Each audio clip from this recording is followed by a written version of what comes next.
चलिए अब हम अपनी सेल इंजरी यूनिट में आगे बढ़ेंगे और देखेंगे आज लेक्चर नंबर 7। चलिए स्टार्ट करते हैं।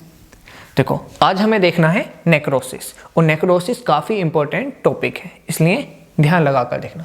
ठीक है, देखो नेक्रोसिस की डेफिनेशन देखते हैं। नेक्रोसिस की डेफिनेशन क्या है? Series of morphological changes in अ लीथली और इरिवर्सिबली सेल इंजरी। मतलब अगर एक सेल इरिवर्सिबल इंजर्ड हो चुका है, ठीक है, या लीथली इंजर्ड हो चुका है, तो उसके बाद जो उस सेल के अंदर मॉर्फोलॉजिकल चेंजेस आएंगे उसको कहेंगे आप नेक्रोसिस। ठीक है, जैसे मैं एक एग्जांपल लेता हूँ। जैसे ये फिलहाल नॉर्मल सेल है, ठीक है, ये पिंक कलर का जो दिख रहा है आपको, ये साइटोप्लाज्म है, ये माइटोकॉन्ड्रिया है, ये न्यूक्लियस है, ये राइबोसोम है, और ये एंडोप्लाज्मिक रेटिकुलम है, और ये बाहर की तरफ सेल मेम्ब्रेन है। अभी सेल नॉर्मल है। मान लो इरिवर्सिबल सेल इंजरी हो गई, ठीक है, तो क्या होगा? आपकी सेल मेम्ब्रेन डिस्टर्ब हो जाएगी, ठीक है, और माइटोकॉन्ड्रियल मेम्ब्रेन भी डिस्टर्ब हो जाएगी, और जो ये साइटोस्केलेटन है साइटोप्लाज्म के अंदर, ये भी डिग्रेड होना चालू हो जाएगा, ठीक है, और माइलिन फिगर्स इंक्रीज करने लगेंगी इस सेल के अंदर। ठीक है, अब माइलिन फिगर्स क्या होती हैं हम देख चुके हैं पहले, ठीक है। और अगर मेम्ब्रेन डिस्टर्ब होना चालू कर जाएगी तो मेम्ब्रेन अपनी परमिएबिलिटी को भी लॉस्ट कर देगी। मतलब जो कैल्शियम है वो अंदर आ जाएगा, तो कैल्शियम अंदर आ जाएगा तो क्या चेंजेस आएंगे? तो बहुत सारे एंजाइम्स एक्टिवेट हो जाएंगे। अब अगर एंजाइम्स एक्टिवेट हो जाएंगे तो सेल डिग्रेड करना चालू हो जाएगा। देखो कितने सारे मॉर्फोलॉजिकल चेंजेस हो रहे हैं ना। ठीक है, चलिए अब फिर मान लो थोड़ा सा और आगे बढ़ते हैं। ठीक है, थोड़ी देर बाद क्या होगा? सेल मेम्ब्रेन बुरी तरह से डिसरप्ट हो जाएगी। मतलब बहुत ज़्यादा कैल्शियम सेल के अंदर पहुंच जाएगा। देखो ये जो ग्रीन कलर के डॉट दिख रहे हैं ना, ये कैल्शियम है। ठीक है, अब बहुत ज़्यादा कैल्शियम अंदर पहुंच जाएगा तो बहुत ज़्यादा एंजाइम ये रिलीज होंगे या एक्टिव होंगे, तो बहुत ज़्यादा डिग्रेडेशन होगा। ठीक है, वहीं ये जो कैल्शियम है ये माइटोकॉन्ड्रिया के अंदर भी डिपॉजिट होना चालू हो कर देगा। इसको आप क्या कहोगे? आप कहोगे माइटोकॉन्ड्रियल डेंसिटीज। ठीक है, मतलब आप देख रहे हैं ना, नॉर्मल सेल था, इंजरी हुई तो कितने मॉर्फोलॉजिकल चेंजेस हो रहे हैं, समझ रहे हो ना। ठीक है, तो इस मॉर्फोलॉजिकल या सीरीज ऑफ मॉर्फोलॉजिकल चेंजेस को ही आप नेक्रोसिस कहते हो। ठीक है, चलिए आगे चलते हैं। अब देखो मॉर्फोलॉजिकल चेंजेस ड्यू टू, मतलब मॉर्फोलॉजिकल चेंजेस किस किस वजह से हो रहे हैं। ठीक है, पहला इंट्रासाइटोप्लाज्मिक डिग्रेडेशन, वही बात है, मेम्ब्रेन अपनी परमिएबिलिटी लूज कर देगी किसी स्ट्रेस की वजह से, तो कैल्शियम अंदर आ जाएगा। जब कैल्शियम अंदर आ जाएगा तो वो प्रोटीएजेज एंजाइम को एक्टिवेट कर देगा। जब प्रोटीएजेज एंजाइम एक्टिव हो जाएगा तो साइटोप्लाज्म के अंदर जो प्रोटीन है साइटोस्केलेटन वो डिग्रेड होना चालू कर देगा। ठीक है, या और भी जो प्रोटीन है साइटोप्लाज्म के अंदर या कंपोनेंट है वो डिग्रेड होना चालू कर देंगे। ठीक है, चलिए तो इंट्रासाइटोप्लाज्मिक डिग्रेडेशन में क्या होगा? स्ट्रक्चरल प्रोटीन, ये साइटोस्केलेटन की बात कर रहे हैं। ठीक है, उसमें कुछ पंप्स भी होंगे जो डिग्रेड हो जाएंगे। पंप्स मतलब सोडियम पोटेशियम एटीपेज पंप। ठीक है, चलिए तो पहला रीज़न हो गया इंट्रासाइटोप्लाज्मिक डिग्रेडेशन, जिसकी वजह से मॉर्फोलॉजिकल चेंजेस आते हैं। दूसरा रीज़न हो गया प्लाज्मा मेम्ब्रेन डिसरप्शन, वही बात है, स्ट्रेस आएगा, प्लाज्मा मेम्ब्रेन डिसरप्ट हो जाएगी, जिसकी वजह से जो सेल का कंटेंट है वो लीक आउट कर जाएगा। अब अगर सेल का कंटेंट लीक आउट कर जाएगा तो हो जाएगी इन्फ्लामेशन। देखो मान लो एक सेल है, स्ट्रेस आया, प्लाज्मा मेम्ब्रेन ने अपनी परमिएबिलिटी लॉस्ट की। ठीक है, मतलब प्लाज्मा मेम्ब्रेन डिसरप्ट हुई, तो जो प्लाज्मा मेम्ब्रेन के अंदर कंटेंट था वो बाहर चला गया।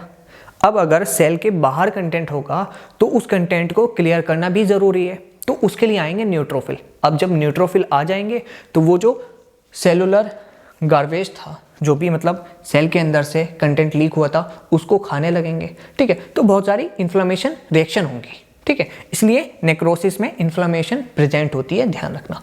जबकि अगर आप एपोप्टोसिस पढ़ोगे तो एपोप्टोसिस में कोई भी इन्फ्लेमेशन नहीं होती है। ठीक है, चलिए और देखो मॉर्फोलॉजिकल चेंजेस का तीसरा रीज़न है एंजाइमेटिक डाइजेशन। वही कैल्शियम अंदर घुस जाएगा तो ये बहुत सारे एंजाइम्स को एक्टिवेट कर देगा, जैसे प्रोटीएजेज को कर देगा, फॉस्फोलाइपेज को कर देगा और न्यूक्लियोजेज को कर देगा। ठीक है, तो एंजाइमेटिक डाइजेशन बढ़ जाएगा, जिसकी वजह से मॉर्फोलॉजिकल चेंजेस दिखेंगे एक सेल के अंदर। ठीक है, देखो अगर आपने रिवर्सिबल सेल इंजरी और इरिवर्सिबल सेल इंजरी वाला लेक्चर देखा है तो अभी तक सब कुछ समझ में आ रहा होगा, क्योंकि अभी तक मैंने जितनी भी बातें बोली सारी मैं बता चुका हूँ, ठीक है। लेकिन फिर भी मैं एक बार रिवाइज करा देता हूँ, मॉर्फोलॉजिकल चेंजेस क्यों होते हैं एक सेल के अंदर। पहला, इंट्रासाइटोप्लाज्मिक डिग्रेडेशन की वजह से, दूसरा प्लाज्मा मेम्ब्रेन डिस्ट्रप्शन की वजह से, ठीक है, तीसरा एंजाइमेटिक डाइजेशन की वजह से, ठीक है। चलिए आगे बढ़ चलते हैं। सेल इन नेक्रोसिस, ठीक है। चलिए देखो, ये एक नॉर्मल सेल है, ठीक है। ये देखो, ये न्यूक्लियस है आपका, ये गोल्जी बॉडी है, ये एंडोप्लाज्मिक रेटिकुलम है, और ये माइटोकॉन्ड्रिया है। ये जो व्हाइट कलर के डॉट दिख रहे हैं ये राइबोसोम है, और ये जो ग्रीन कलर का साइटोस्केलेटन दिख रहा है ये मतलब साइटोप्लाज्म है, ठीक है। तो ये सेल अभी तक नॉर्मल है, लेकिन मान लो इसमें नेक्रोसिस हो गया, तो जैसे ही नेक्रोसिस होगा तो बहुत सारे एंजाइम्स एक्टिवेट हो जाएंगे। जब एंजाइम्स एक्टिवेट हो जाएंगे तो वो क्या करेंगे, ऑर्गेनेल्स को डिग्रेड करना चालू कर देंगे। मतलब देखो, यहाँ पर गोल्जी बॉडी है, लेकिन नेक्रोसिस के बाद गोल्जी बॉडीज डिसअपियर हो गई। वहीं यहाँ पर एंडोप्लाज्मिक रेटिकुलम है, लेकिन नेक्रोसिस के बाद एंडोप्लाज्मिक रेटिकुलम डाइजेस्ट हो गया। वहीं यहाँ पर माइटोकॉन्ड्रिया है, यहाँ पर डाइजेस्ट हो चुकी है, ठीक है। वहीं देखो, यहाँ पर साइटोस्केलेटन बहुत ज़्यादा है, यहाँ पर बहुत कम है साइटोस्केलेटन। मतलब सिंपल सी ये बात है, नॉर्मल सेल है, सब कुछ नॉर्मल है, नेक्रोसिस हो गया तो एंजाइम्स एक्टिवेट हुए और बहुत सारे ऑर्गेनल्स को डाइजेस्ट करने लगे, ठीक है। तो फिर अगर आप नेक्रोसिस वाले सेल्स को देखते हो तो वो लगता है मॉथ ईटन अपीयरेंस। मतलब ऐसा लगेगा कि मॉथ ने या किसी कैटरपिलर ने आपके ऑर्गेनल्स को खा लिया है। तो यहाँ पर खाली जगहें दिखेंगी, ठीक है। इसलिए moth eaten appearance is related with necrosis. ध्यान रखना, बहुत बेहतरीन एमसीक्यू बनता है, ठीक है। चलिए आगे चलते हैं। अब देखो, नेक्रोसिस के की पॉइंट देख लेते हैं। देखो, नेक्रोसिस एक एक्सीडेंट है। एक्सीडेंट मतलब एक सेल है, सेल पर एक्सटर्नल स्ट्रेस पड़ा इसलिए उसकी डेथ हुई, ठीक है। जबकि अगर आप एपोप्टोसिस पढ़ोगे तो वो सुसाइड होता है, ठीक है। चलिए दूसरा पॉइंट, ये एक पैसिव प्रोसेस है, ठीक है। मतलब जब नेक्रोसिस होता है तो इसमें एनर्जी की रिक्वायरमेंट नहीं होती, जबकि आप एपोप्टोसिस पढ़ेंगे तो वो एक एक्टिव प्रोसेस होगा, ठीक है। चलिए तीसरा point, group of cells are involve. देखो, नेक्रोसिस में क्या होगा, प्लाज्मा मेम्ब्रेन डिसरप्ट होगी। अगर प्लाज्मा मेम्ब्रेन डिसरप्ट होगी तो जो सेल का कंटेंट है वो बाहर जाएगा।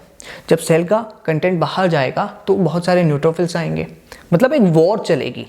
अब वॉर में तो पड़ोसी भी मरेंगे, तो इसलिए जो नेक्रोसिस में है वो ग्रुप ऑफ सेल्स इन्वॉल्व होते हैं, जबकि एपोप्टोसिस में बहुत सिंगल सेल या बहुत minor group of cells die करते हैं, ठीक है। ध्यान रखना, और ये ऑलवेज पैथोलॉजिकल होता है, जबकि एपोप्टोसिस आप आगे पढ़ोगे वो पैथोलॉजिकल भी हो सकता है और फिजियोलॉजिकल भी।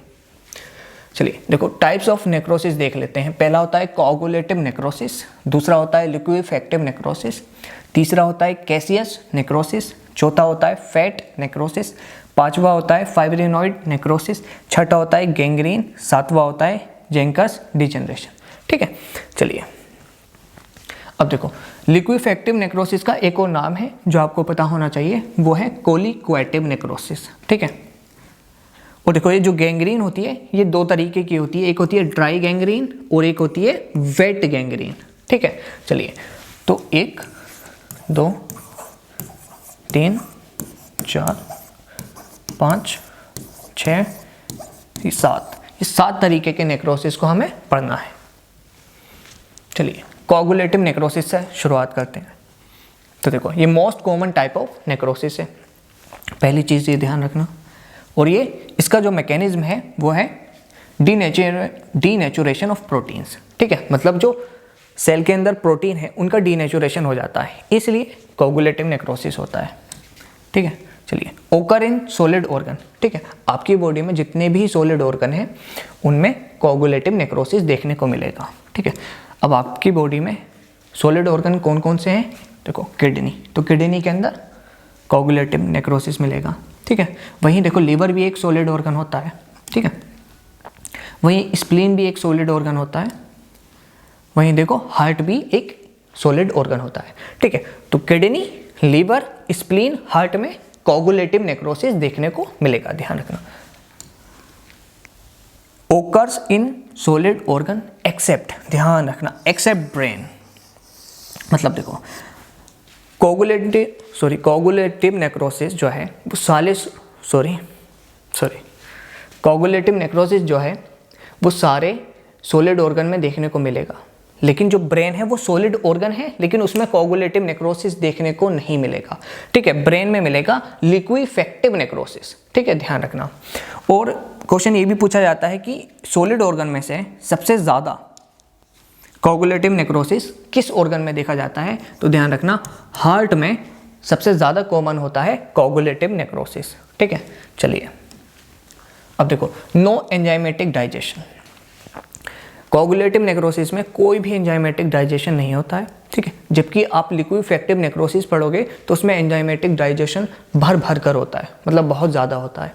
ठीक है, चलिए तो आउटलाइन जो है इसकी प्रिजर्व्ड रहती है। ठीक है, मतलब ऐसा समझो कि जो कोगुलेटिव नेक्रोसिस हुआ तो जो सेल है उसका प्रोटीन तो डीनेचर कर जाएगा, लेकिन जो उसकी सेल मेम्ब्रेन है वो इंटैक्ट रहेगी। इसलिए जब उसको आप माइक्रोस्कोप पर देखोगे तो आपको पता चल जाएगा ये सेल है, ये इसके अंदर का डीनेचुरेशन प्रोटीन है और ये इसकी बाउंड्री है। मतलब जो बाउंड्री है वो प्रिजर्व्ड रहती है। ऐसा नहीं है कि आप माइक्रोस्कोप पर देखोगे तो बाउंड्री नहीं दिखेगी। ठीक है, चलिए तो ये कुछ इस तरह से दिखता है। ठीक है, देखो ये जो है ये डीनेचुरेशन प्रोटीन है, मतलब ये जो प्रोटीन है वो डीनेचर हो चुका है। ठीक है,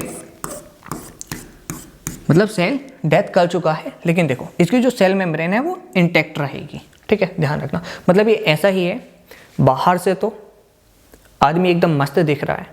ठीक है, एकदम मस्त, लेकिन जो अंदर से है वो टूटा पड़ा है।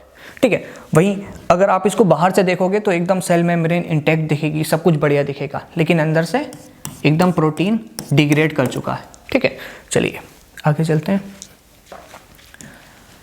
अब देखो, Tom stone appearance related with coagulative necrosis, बहुत फेमस एमसीक्यू है, ध्यान रखना। ठीक है, और देखो इन्फार्क्ट भी देखने को मिलता है कोगुलेटिव नेक्रोसिस में। इन्फार्क्ट क्या होता है? Localized area of coagulative necrosis. ठीक है, चलिए और देखो ये वेज शेप स्ट्रक्चर होता है। ठीक है, चलिए अब देखो ये किडनी है। इन्फार्क्ट कैसे बनता है मैं वो बता रहा हूँ। मान लो ये किडनी है, ये ब्लड सप्लाई है। अगर ब्लड सप्लाई नॉर्मल है तो ठीक है, कोगुलेटिव नेक्रोसिस नहीं होगा, मतलब जो इन्फार्क्ट है वो नहीं बनेगा। लेकिन मान लो किसी वजह से ब्लड सप्लाई ऑब्स्ट्रक्ट हो गई, ठीक है, तो यहाँ पर एक इन्फार्क्ट बन जाएगा जो कि वेज शेप होगा।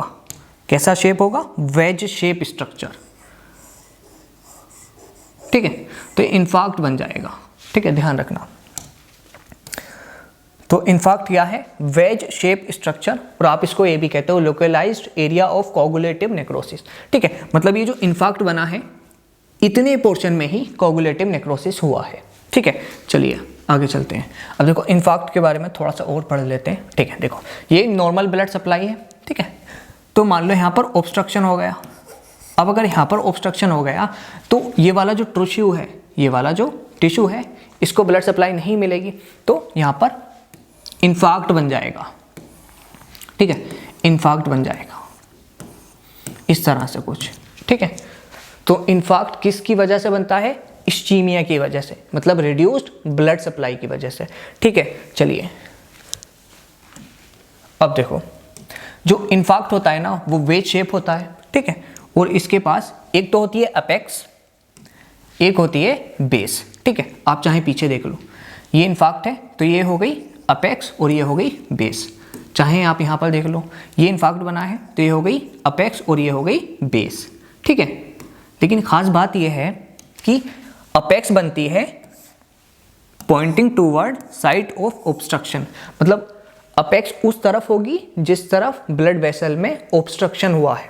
जैसे अगर आप पीछे देखें, देखो यहाँ पर अगर आप गौर करें तो देखो यहाँ पर ऑब्स्ट्रक्शन हुआ है और देखो अपेक्स पॉइंटेड किसकी तरफ है? ऑब्स्ट्रक्शन की तरफ। तो अपेक्स से आप क्या पता लगा सकते हो? Point of obstruction. ठीक है, मतलब जिस तरफ अपेक्स पॉइंट करेगी उसी तरफ ऑब्स्ट्रक्शन हुआ है। ठीक है, चलिए अब देखो इन्फार्क्ट के बारे में थोड़ा सा और जानते हैं।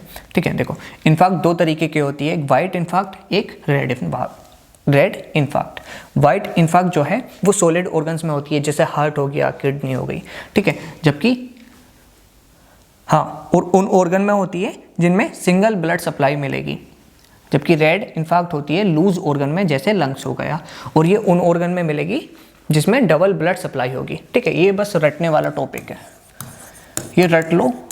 ठीक है, क्योंकि यहाँ से डायरेक्टली MCQ पूछ लिया जाता है। ठीक है, चलिए सॉरी, अब देखो दूसरे तरीके का नेक्रोसिस कौन सा है, लिक्विफेक्टिव नेक्रोसिस। ठीक है, देखो इसको कोलिक्वेटिव नेक्रोसिस भी कहते हैं, ये हम बता चुके हैं आपको। और यहाँ पर एंजाइमेटिक डाइजेशन होता है सेल्स के अंदर।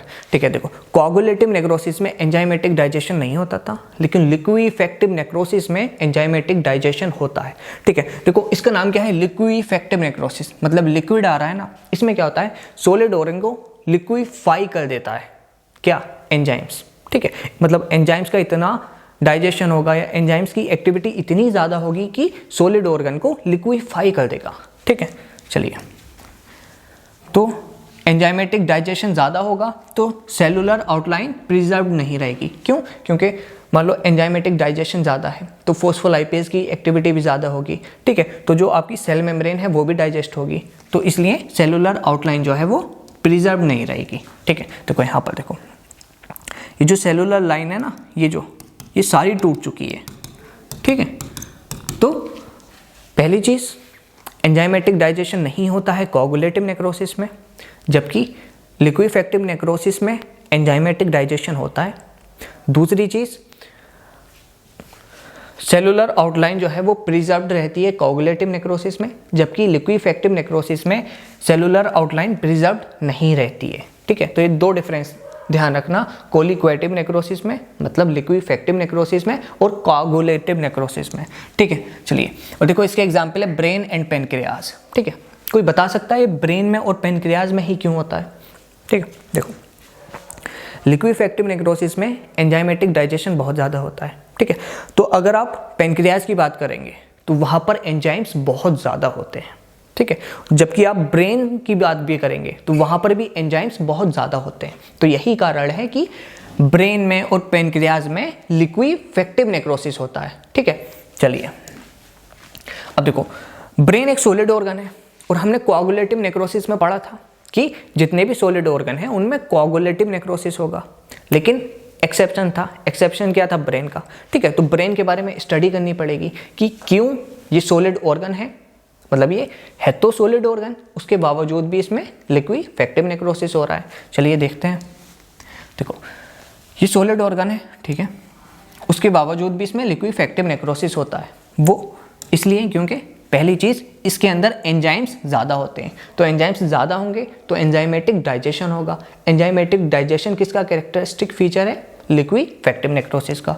दूसरा रीज़न है, इसके पास कोलेजन एब्सेंट होते हैं। अगर कोलेजन एब्सेंट होंगे तो स्ट्रोमल सपोर्ट नहीं होगा ब्रेन के पास। ठीक है, अब स्ट्रोमल सपोर्ट नहीं होगा तो ये अपनी आउटलाइन को प्रिजर्व नहीं कर पाएगा। ठीक है, तो ये दो रीज़न है कि ब्रेन एक सॉलिड ऑर्गन है, उसके बावजूद भी इसमें लिक्विफेक्टिव नेक्रोसिस होता है, ध्यान रखना। ठीक है, चलिए अब देखो वही इन्फेक्शन में, एब्सेस में भी आपको लिक्विफेक्टिव नेक्रोसिस देखने को मिलेगा। ठीक है, एब्सेस क्या है? एब्सेस है लोकलाइज्ड पस। ठीक है, पस क्या होता है? जिसमें माइक्रोब्स होते हैं, डेड माइक्रोब्स होते हैं और न्यूट्रोफिल होते हैं। ठीक है, तो उनके कॉम्बिनेशन को कहते हो आप पस। लेकिन एब्सेस क्या है? लोकलाइज्ड पस। ठीक है, ध्यान रखना। जैसे ये आपका एब्सेस है, ये लोकलाइज्ड है ना, इसलिए। ठीक है, चलिए, ये एब्सेस है। एब्सेस इसलिए है क्योंकि देखो इस पोर्शन में क्या है आपके? डेड माइक्रोब्स और डेड न्यूट्रोफिल, जबकि इस रीजन में आपके क्या है? इस रीजन में थोड़ी सी आगे बढ़ोगे, क्या है? ब्लड वेसल्स और लाइव न्यूट्रोफिल। ठीक है, जबकि थोड़ा सा और आगे बढ़ोगे तो ये बाहर की तरफ क्या है? ये है फाइब्रोब्लास्ट। ठीक है, मतलब ये लोकलाइज्ड पोर्शन है जिसके अंदर ब्लड वेसल है, न्यूट्रोफिल है, माइक्रोब्स हैं, डेड माइक्रोब्स हैं या लिविंग माइक्रोब्स हैं। ठीक है, तो इसलिए इसको हमने नाम दिया है लोकलाइज्ड पस। ठीक है, चलिए केजेस नेक्रोसिस देखते हैं। ठीक है, चलिए देखो चीज़ी अपीयरेंस देखता है। ठीक है, अगर आपने रॉबिन्स में एक लंग की इमेज देखी है तो उसमें आपको क्लियरली दिखेगा कि उसमें केजेस नेक्रोसिस हो गया तो वो एकदम चीज़ी अपीयरेंस दे रहा है, ठीक है। तो केजेस नेक्रोसिस में चीज़ी अपीयरेंस देखने को मिलती है और इसका एग्जाम्पल है लंग्स, ठीक है। मतलब केजेस नेक्रोसिस लंग्स में होगा और ये चीज़ी अपीयरेंस इसलिए देता है क्योंकि माइकोलिक एसिड जो होता है बैक्टीरियल सेल वॉल में वो ज़्यादा होता है, ठीक है। ये बात ध्यान रखना। चलिए और देखो ध्यान रखना, केजेस नेक्रोसिस है combination of coagulative necrosis and लिक्विफेक्टिव necrosis, ठीक है। तो पहली चीज़ क्या, केजेस नेक्रोसिस चीज़ी अपीयरेंस देता है और ये लंग्स के अंदर मिलता है, ठीक है। और ये चीज़ी अपीयरेंस इसलिए देता है क्योंकि बैक्टीरिया की सेल वॉल में माइकोलिक एसिड ज़्यादा होता है। तीसरी चीज़, ये कॉम्बिनेशन है कोगुलेटिव नेक्रोसिस का और लिक्विफेक्टिव नेक्रोसिस का, ठीक है। चलिए अब देखो ये कॉम्बिनेशन तो है कोगुलेटिव नेक्रोसिस का और लिक्विफेक्टिव नेक्रोसिस का, लेकिन ध्यान रखना इसके अंदर कोगुलेटिव नेक्रोसिस के ज़्यादा फीचर होते हैं as compare to liquefactive necrosis. देखो इसका एग्जाम्पल है टीबी, ठीक है, या एक और एग्जाम्पल है फंगल इन्फेक्शन जैसे हिस्टोप्लाज्मोसिस, या एक और एग्जाम्पल है सिफाइलिस, ठीक है। तो ये 3 एग्जाम्पल हैं जो आपको याद ही होने चाहिए, ठीक है। अब देखो इसकी एक ट्रिक भी देख लो, ट्रिक है फास्ट। एफ से क्या है, फंगल इन्फेक्शन, एफ से क्या है फंगल इन्फेक्शन, एस से क्या है सिफाइलिस, टी से क्या है टीबी और ए क्या हो गया, देखो केजेस नेक्रोसिस कुछ इस तरह से है ना, तो यहाँ से आप ए ले सकते हो, ठीक है। तो एफ से क्या हो गया फंगल इन्फेक्शन, ए से क्या हो गया सी, मतलब सी के बाद ए आ रहा है तो यहाँ से आपको पता चल जाएगा केजेस नेक्रोसिस, एस क्या हो गया सिफाइलिस, टी क्या हो गया टीबी। चलिए देखो फैट नेक्रोसिस, देखो फैट नेक्रोसिस 2 वजहों से होता है, एक कोई ट्रोमा हो गया आपको, ठीक है, या एक एंजाइमेटिक एक्टिवेशन हो गई, ठीक है। अब देखो ट्रोमा जैसे ब्रेस्ट में ट्रोमा हो गया, ब्रेस्ट में ट्रोमा कैसे हो सकता है, मान लो आपकी कोई बॉल हिट हो गई या एक्सीडेंट हो गया, ठीक है, तो आपको ब्रेस्ट का ट्रोमा हो सकता है, ठीक है। तो वही एक्सीडेंट हो गया तो ब्रेस्ट का ट्रोमा हो गया, जिसके बाद फैट का ब्रेकडाउन चालू हो गया ब्रेस्ट के अंदर, ठीक है। फिर अगर फैट का ब्रेकडाउन होगा तो क्या बनेगा फैटी एसिड, ठीक है। अब ध्यान रखना जैसे ही फैटी एसिड ज़्यादा बनेगा तो वो कैल्शियम से कंबाइन हो जाएगा, ठीक है। चलिए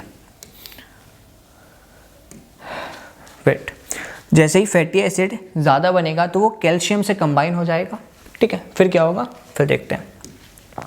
फिर देखो फैटी एसिड कैल्शियम से कंबाइन हो जाएगा और सोप फॉर्मेशन होगा, ठीक है। और इस प्रोसेस को आप कहोगे सेपोनिफिकेशन ऑफ फैट, ठीक है। और चौकी वाइट डिपॉजिट्स देखने को मिलेगा आपको, ठीक है।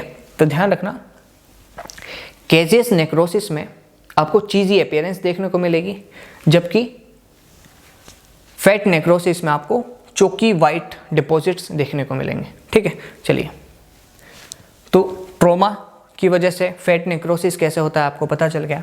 अब एंजाइम की वजह से देखते हैं, ठीक है। देखो अगर आपको डिसीज़ हो गई जैसे एक्यूट पैनक्रियाटाइटिस, ठीक है, तो क्या होगा, लाइपेज एंजाइम बहुत ज़्यादा एक्टिव हो जाएगा। जब लाइपेज एंजाइम एक्टिव हो जाएगा तो फैटी एसिड में कन्वर्ट करेगा ये लिपिड को, ठीक है, और फैटी एसिड कैल्शियम से कंबाइन हो जाएगा, ठीक है।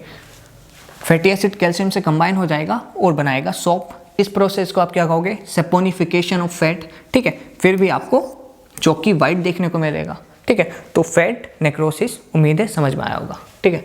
चलिए आगे चलते हैं। अब देखो ये एक पैनक्रियाज है, ठीक है। चलिए तो इसमें 2-3 पॉइंट ध्यान रखो। देखो विथ इन पैनक्रियाज लिक्विफेक्टिव नेक्रोसिस होता है। विथ इन पैनक्रियाज मतलब ये वाला जो पोर्शन है, ठीक है, मतलब पैनक्रियाज के जो सेंटर या कोर वाला पोर्शन है उसमें होता है लिक्विफेक्टिव नेक्रोसिस। और लिक्विफेक्टिव नेक्रोसिस क्यों होता है, क्योंकि कोर वाले रीजन में एंजाइम्स ज़्यादा होते हैं, ठीक है। जबकि पेरी पैनक्रियाटिक फैट जो है मतलब ये वाला रीजन, ठीक है, पेरीफेरी वाला रीजन, इसमें होता है फैट नेक्रोसिस, ठीक है।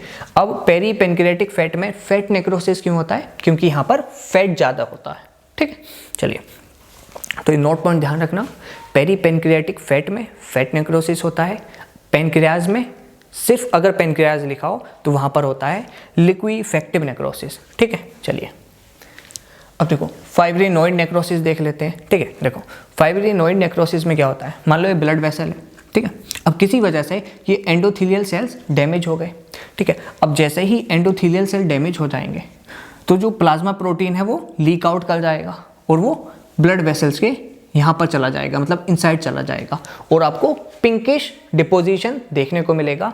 उसी को आप कह दोगे फाइब्रिनॉइड नेक्रोसिस, ठीक है। चलिए देखो, फाइब्रिनॉइड नेक्रोसिस में पिंकिश डिपोजिशन जो होता है उसमें होता है फाइब्रिन मतलब plasma protein plus immune complex. Immune complex मतलब एंटीजन एंटीबॉडी, ठीक है। चलिए, और इसके एग्जाम्पल देख लो। एक होता है मैलिग्नेंट हाइपरटेंशन में ये देखने को मिलता है, दूसरा पॉलीआर्टराइटिस नोडोसा में देखने को मिलता है, ठीक है, जिसको आप प्यार से पेन भी कहते हो। और ये रूमेटिक हार्ट डिसीज में भी देखने को मिलता है, जिसको आप प्यार से RHD कहते हो, ठीक है। अब देखो, ये जो रूमेटिक हार्ट डिसीज है ये हम एक सेपरेट लेक्चर लेंगे, ठीक है। चलिए, अब देखो मैंने क्या बताया कि मान लो एंडोथेलियल सेल्स जो हैं वो डैमेज हो गए तो क्या होगा, ये जो प्लाज्मा प्रोटीन है और इम्यून कॉम्प्लेक्स है ये ब्लड वेसल के अंदर चले जाएंगे और किस तरह का डिपोजिशन दिखाएंगे, पिंकिश डिपोजिशन, ठीक है। इस तरह के पिंकिश डिपोजिशन अगर आपको देखने को मिले तो आप समझ जाना ये फाइब्रिनॉइड नेक्रोसिस के बारे में बात कर रहा है, ठीक है। और देखो, फाइब्रिनॉइड नेक्रोसिस के एग्जाम्पल काफ़ी इंपॉर्टेंट हैं तो इनको याद रखना, ठीक है। चलिए, अब देखो, फाइब्रिनॉइड नेक्रोसिस के एग्जाम्पल को आप ऐसे याद कर सकते हो। देखो, हर एग्जाम्पल में 3 लेटर आ रहे हैं, जैसे हाइपरटेंशन में भी, पेन में भी, RHD में भी, ठीक है। पीछे से देखो, यहाँ भी 3 लेटर हैं, यहाँ भी 3 लेटर हैं, यहाँ भी 3 लेटर हैं, ठीक है। तो आप ऐसे याद कर सकते हो, ठीक है। चलिए, अब देखो गैंग्रीन देखते हैं, ठीक है। देखो, गैंग्रीन कोई भी नया टाइप ऑफ नेक्रोसिस नहीं है, ये स्पेशल टाइप ऑफ लिक्विफेक्टिव नेक्रोसिस है और कोगुलेटिव नेक्रोसिस है, ठीक है, ध्यान रखना। चलिए, अब देखो गैंग्रीन में होता क्या है, देखो ब्लड वेसल ओक्लूड कर जाती हैं, मतलब ऑब्स्ट्रक्शन हो जाता है, जिसकी वजह से होता क्या है, ब्लड सप्लाई किसी भी ऑर्गन पर रिड्यूस हो जाती है, ठीक है। अब अगर ब्लड वेसल ही ओक्लूड कर जाएंगी तो ब्लड सप्लाई तो रिड्यूस हो ही जाएगी, ठीक है। जिसकी वजह से क्या होता है, ब्लैकिश डिस्कलरेशन ऑफ ऑर्गन हो जाता है, मतलब ब्लड वेसल ओक्लूड करी, ब्लड सप्लाई रिड्यूस हो गई, जिसकी वजह से ऑर्गन, जिस ऑर्गन पे भी ब्लड सप्लाई रिड्यूस हुई है वो काला पड़ने लगता है, ठीक है, जिसको डॉक्टर की लैंग्वेज में आप कह रहे हो ब्लैकिश डिस्कलरेशन ऑफ ऑर्गन, ठीक है। और क्या होता है, फाउल स्मेलिंग देखने को मिलती है, ठीक है। अगर किसी को गैंग्रीन हुआ है और वो आपकी क्लिनिक पर आया है तो एक तो ब्लैकिश डिस्कलरेशन मिलेगा प्लस फाउल इमेज मतलब गंदी स्मेल देखने को मिलेगी, ठीक है।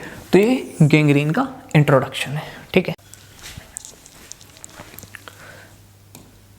चलिए आगे देखते हैं। देखो, most common in lower limbs, ठीक है। देखो, गैंग्रीन जो है वो ज़्यादातर लोअर लिम्स में होती है, मतलब पैरों में होती है, ठीक है। चलिए, अब देखो गैंग्रीन जो है वो 2 तरीके की होती है, एक होती है ड्राई गैंग्रीन और एक होती है वेट गैंग्रीन, ठीक है। अब देखो, ड्राई गैंग्रीन में क्या होता है, ब्लड सप्लाई रिड्यूस हो जाती है, जबकि वेट गैंग्रीन में क्या होता है, ब्लड सप्लाई तो रिड्यूस होती ही है प्लस सेकेंडरी इन्फेक्शन हो जाते हैं, ठीक है, समझ लो। तो ड्राई गैंग्रीन में सिर्फ और सिर्फ ब्लड सप्लाई रिड्यूस होगी, वेट गैंग्रीन में इन्फेक्शंस भी हो जाएंगे साथ में, ठीक है, ध्यान रखना। चलिए, अब देखो टिश्यू आर्किटेक्चर जो है वो ड्राई गैंग्रीन में प्रिजर्व्ड रहता है, जबकि टिश्यू आर्किटेक्चर जो है वो वेट गैंग्रीन में प्रिजर्व्ड नहीं रहता। ऐसा क्यों होता है, देखो वेट गैंग्रीन में ब्लड सप्लाई रिड्यूस हुई, ठीक है, तो बहुत ज़्यादा एंजाइमेटिक एक्शन देखने को नहीं मिलेगा, बस ऑर्गन काला पड़ जाएगा और कुछ परेशानियां देखने को मिलेगी, ठीक है। तो इसलिए इसका टिश्यू आर्किटेक्चर प्रिजर्व रहेगा, जबकि वेट गैंग्रीन में ब्लड सप्लाई रिड्यूस हुई तभी इन्फेक्शन हो गए। अब इन्फेक्शन हो गए तो बैक्टीरिया होगा, बैक्टीरिया क्या करेगा, बहुत ज़्यादा एंजाइमेटिक एक्शन करेगा, टॉक्सिन से रिलीज करेगा, ठीक है। मतलब एंजाइमेटिक एक्शन जो है वेट गैंग्रीन में बहुत ज़्यादा होंगे, इसलिए जो टिश्यू आर्किटेक्चर है वो प्रिजर्व नहीं रहेगा, ठीक है। अब ध्यान दो, जब टिश्यू आर्किटेक्चर प्रिजर्व होता था तो कौन सा नेक्रोसिस होता था? कोआगुलेटिव नेक्रोसिस। जबकि अगर टिश्यू आर्किटेक्चर प्रिजर्व नहीं है तो कौन सा नेक्रोसिस होगा? कोलिक्वेटिव नेक्रोसिस। और कोलिक्वेटिव नेक्रोसिस को ही आप लिक्विफेक्टिव नेक्रोसिस कहते हो। ठीक है, समझ आया? तो आपको यहाँ से समझ आ गया होगा कि गैंग्रीन जो है वो कोई भी नया टाइप ऑफ नेक्रोसिस नहीं है। अगर ड्राई गैंग्रीन है तो वो स्पेशल टाइप ऑफ कोआगुलेटिव नेक्रोसिस है, अगर वेट गैंग्रीन है तो वो स्पेशल टाइप ऑफ लिक्विफेक्टिव नेक्रोसिस है। ठीक है, चलिए आगे चलते हैं। अब देखो यहाँ पर लाइन ऑफ डिमार्केशन प्रेजेंट होगी, जबकि यहाँ पर लाइन ऑफ डिमार्केशन प्रेजेंट नहीं होगी। ऐसा क्यों? देखो, अगर वेट गैंग्रीन है तो कोई भी इन्फेक्शन नहीं होगा और आपको क्लियरली पता चल जाएगा कि यहाँ तक ऑर्गन सड़ चुका है, आप इसको काट के फेंक सकते हो। लेकिन वेट गैंग्रीन में ब्लड सप्लाई रिड्यूस हुई प्लस इन्फेक्शन हो गए। अब इन्फेक्शन तो कहीं से कहीं तक जा सकता है, इसलिए आप मतलब लाइन ऑफ डिमार्केशन तय नहीं कर सकते कि आप इतना ऑर्गन काट दो। ठीक है, समझ लो ना? चलिए आगे चलते हैं। अब देखो ज़ेंकस डिजेनरेशन देखते हैं। कुछ नहीं भाई, ये एक स्पेशल टाइप ऑफ कोआगुलेटिव नेक्रोसिस है। ये कोई नया टाइप ऑफ नेक्रोसिस नहीं है, बस स्पेशल टाइप ऑफ कोआगुलेटिव नेक्रोसिस है। और ये टाइफॉइड फीवर में होता है और ये स्केलेटल मसल्स में होता है। ठीक है, कौन कौन सी स्केलेटल मसल्स में? जैसे रेक्टस एब्डोमिनिस, डायफ्रैग्मेटिक मसल। ठीक है, और ये इमेज है स्केलेटल मसल की। ठीक है, तो उम्मीद है लेक्चर समझ में आया होगा। ठीक है, थैंक यू।